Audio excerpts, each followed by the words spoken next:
ये कहानी है सुजानपुर की पहाड़ों के बीच बसा एक खूबसूरत गांव, लेकिन कहते हैं इस गांव तक आने वाला जंगल का रास्ता भूतिया है। प्रभाकर कुछ दिन पहले ही इस गांव में रहने आया था। वह भी गांव वालों से इस रास्ते के बारे में सुन रखा था, लेकिन प्रभाकर चुड़ैल भूत पर विश्वास नहीं करता था। एक दिन वह रात को उसी रास्ते से अपने बाइक से शहर से लौट रहा था और उसकी बीवी सुगंधा भी उसके साथ थी। अचानक से एक काली बिल्ली उसका रास्ता काट देती है। प्रभाकर जोर से ब्रेक लगाता है, तभी वह काली बिल्ली उसके बाइक के पास आकर गुर्राने लगी। दोनों बिल्ली को भगाने का प्रयास करते हैं, लेकिन उस बिल्ली का गुर्राना बंद नहीं होता है। गुर्राते गुर्राते वह सुगंधा के ऊपर चढ़ जाती है। वह उसे हटाने का प्रयास करती है, लेकिन बिल्ली उसे जोर से दबोचा हुआ होता है। तब प्रभाकर बिल्ली को पीछे से पकड़ता है और सुगंधा को उसकी पकड़ से छुड़ाता है। फिर प्रभाकर एक पत्थर उठाकर उसे मारता है। बिल्ली जोर से गुर्राते हुए सामने के पेड़ पर चढ़ जाती है और अचानक वहां से गायब हो जाती है। उसे अचानक गायब होते देख दोनों डर जाते हैं। प्रभाकर, ये बिल्ली कहाँ गायब हो गई? सुगंधा, गांव वाले सही कहते हैं, ये रास्ता सच में भूतिया है। वो बिल्ली जरूर कोई भूत थी। प्रभाकर, तुम भी ना, जंगल का रास्ता है, यहाँ जंगली बिल्लियाँ और जानवर तो होते ही है। सुगंधा, होते होंगे, लेकिन वो किसी पर इस तरह हमला नहीं करते होंगे।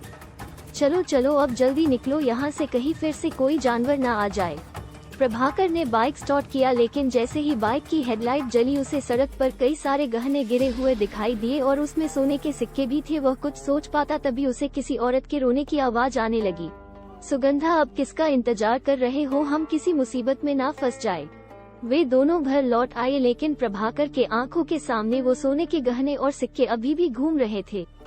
वैसे तो प्रभाकर को किसी बात की कमी नहीं थी, लेकिन वो बहुत लालची था। वो उन गहनों को किसी तरह हासिल करना चाहता था। अगले दिन प्रभाकर अकेले ही बीज लेने के लिए शहर जा रहा था और सुगंधा की बातों को अनसुना करके बाइक स्टार्ट करके घर से निकल गया। थोड़ी देर बाद वह उसी भूतिया रास्ते पर पहुंच गया। दिन के समय भी वह रास्ता बिल्कुल सुनसान था।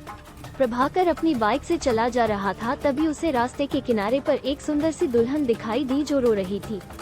उसे समझ नहीं आ रहा था कि इस सुनसान रास्ते पर यह दुल्हन कहां से आई। वह उससे कुछ पूछता, तभी वह उसके पास आ गई और रोते हुए बोली, दुल्हन भाई साहब देखिए ना, मैं रास्ता भूल गई हूँ, मुझे शहर जाना है, क्या आप मुझे शहर छोड़ देंगे? प्रभाकर, लेकिन तुम यहाँ कैसे आई? लोग कहते हैं कि ये रास्ता भूतिया है। तुम दुल्हन के कपड़ों में हो और लोग कहाँ है? दुल्हन, क्या बोलूं भाई साहब, मैं अपने पति के साथ कार से इस रास्ते से गुजर रही थी। अचानक एक काली बिल्ली ने हमारा रास्ता काट दिया और हम लोग रुक गए। मेरे पति ने कार रोकी, तभी उन्हें झाड़ियों के पीछे से किसी औरत के रोने की आवाज आई। वह वहां गए, तभी उनकी चीखने की आवाज आई। मैं दौड़कर वहां गई तो देखा वो वहां मरे पड़े हैं।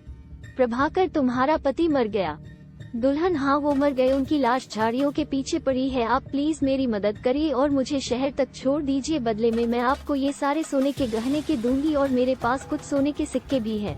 सोने की बात सुनकर प्रभाकर की कान खड़े हो गए। वो तो इसी की तलाश में आया ही था। उसने उन सिक्कों को अपने हाथों में ले लिया, लेकिन जैसे ही उसने अपने हाथों में लिया, वह लड़की अब दुल्हन से चुड़ैल में बदल गई और जोर जोर से हंसने लगी और प्रभाकर धुएं में बदलने लगा। कुछ ही देर में प्रभाकर पूरी तरह से धुएं में बदल गया। उस चुड़ैल ने उस धुएं को एक बोतल में कैद कर लिया और ऊपर से ढक्कन लगाकर पहाड़ी के पीछे अपने घर के तहखाने में ले गई। वहां पर पहले से ही धुएं से भरी कई सारे बोतलें थी। चुड़ैल, आज मेरी 11 लोगों की गिनती पूरी हो गई। बिना सोने का लालच दिए मैं इन्हें धुएं में नहीं बदल सकती थी, लालची कही के। कल अमावस्या है, कल मैं इन सबको इनके असली रूप में ले आऊंगी और इन सबको मारकर इनके आत्मा पर कब्जा कर लूंगी और फिर उसे अपने पति के शरीर में प्रवेश करा दूंगी और वो फिर से जीवित हो जाएंगे। दूसरी ओर रात काफी हो गई थी। प्रभाकर के घर नहीं पहुंचने पर सुगंधा को चिंता होने लगी। पूरी रात सुगंधा ने प्रभाकर का रास्ता देखा, लेकिन नहीं आया। उसे समझ नहीं आ रहा था कि वहां कहाँ चला गया। तभी उसने देखा कि गांव के मुखिया जी गांव के कुछ लोगों के साथ वहां से गुजर रहे थे। वो उनके पास गई और सारी बात बताई। मुखिया, बेटी सच सच बताना, तुम लोग हाल ही में भूतिया रास्ते पर गए थे क्या? सुगंधा जी, गए तो थे, लेकिन उससे मेरे पति के ना लौटने का क्या संबंध है? मुखिया, कितनी बार कहा है उस रास्ते का इस्तेमाल मत करो, लेकिन पता नहीं लोगों को मेरी बात समझ क्यों नहीं आती है। सुगंधा, आखिर आप सभी को वहां से जाने से मन क्यों करते हैं? क्या राज है उस रास्ते का? मुखिया, बेटी, कुछ साल पहले एक नया शादीशुदा जोड़ा इसी रास्ते से गुजर रहा था। तभी गांव के ही कुछ बदमाश लोगों की नजर उन पर गई। उस दुल्हन के गहने देखकर उनके मन में लालच आ गया। उन्होंने उन गहनों के लालच में दोनों को मार दिया और मरते ही वह लड़की चुड़ैल बन गई। उस दिन से जो भी उधर गया वह वापस नहीं लौटा। सुगंधा, मैं वहां आज जाऊंगी और अपने पति को वापस लेकर आऊंगी। मुखिया, वहां से कोई नहीं लौटता बेटी, वहां जाना जानबूझकर मौत को गले लगाना है। लेकिन सुगंधा ने उनकी एक ना सुनी और मुखिया भी गांव के कुछ लोगों के साथ तांत्रिक को लेकर भूतिया सड़क वाले रास्ते पर पहुंचे। उनमें से कुछ लोगों ने अपने हाथ में मसाल भी ले रखी थी। जंगल के पास वाली पहाड़ी के पास से उन्हें मंत्र की आवाज सुनाई दी। वो सभी छिपकर देखने लगे। देखा कि वही चुड़ैल मंत्र पढ़ रही है। चुड़ैल, हे शैतानी ताक प्रकट हो, देख मैंने तुझे खुश करने के लिए इन सारे जीवित लोगों को धुएं में बदल दिया है। कुछ घंटे के बाद मैं इन्हें आजाद करूंगी और इन्हें एक एक करके मरूंगी। इनका खून तुझे पिलाऊंगी और फिर इनके आत्मा पर कब्जा कर अपने पति को जीवित करूंगी। तभी तांत्रिक ने पत्थर खींचकर एक बोतल पर मारा। उसमें कैद एक आदमी बाहर निकला। चुड़ैल को इस बात का पता नहीं लगा क्योंकि वह आंखें बंद करके मंत्र पढ़ रही थी। तभी मुखिया जी बोले, अरे ये तो भीमा है, इसके साथियों ने ही मिलकर उस बेचारी औरत और उसके पति की हत्या की थी और ये लोग तो उस घटना के बाद गांव से गायब ही हो गए थे। तांत्रिक वे गायब नहीं हुए थे, ये चुड़ैल ने सबको कैद कर लिया था। इन्हीं की आत्मा से वो अपने पति को जिंदा करना चाहती थी। सुगंधा, पर इसने मेरे पति को क्यों पकड़ा? मेरे पति तो कुछ नहीं किए थे। तांत्रिक, तेरा पति इन गुंडों की तरह लालची था, वो भी इसके गहनों के चक्कर में आ गया था। इसे अपने सिद्धि को पाने के लिए 11 लालची लोग चाहिए थे। 10 तो ये थे ही, लेकिन 11 की गिनती पूरी नहीं हो रही थी। लेकिन उस दिन जब तुम और तुम्हारा पति इस रास्ते से गुजर रहे थे तभी इसने जान लिया कि तेरे पति को लालच में फंसाया जा सकता है।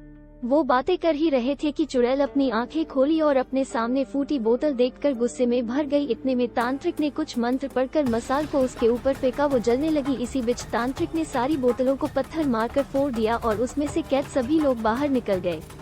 प्रभाकर भी उनमें से एक था। उसे देखकर सुगंधा रोने लगी। चुड़ैल, ये तूने ठीक नहीं किया तांत्रिक, इन लोगों ने मुझे और मेरे पति को मारा था, तुमने इन दुष्टों को आजाद करा दिया। तांत्रिक, इनकी गलती की सजा इन्हें जरूर मिलेगी, मैं इस बात का वादा करता हूँ। लेकिन तू जो कर रही थी ये करके तू ईश्वर को चुनौती दे रही थी। एक बार जो मर गया उसे जीवित नहीं किया जा सकता। चुड़ैल जलकर राख हो गई। उसके बाद गांव वालों ने उन बदमाशों को पुलिस के हवाले कर दिया। प्रभाकर के साथ साथ पूरे गांव वालों ने लालच न करने की कसम खाई। उस दिन के बाद से वो रास्ता भूतिया नहीं रहा।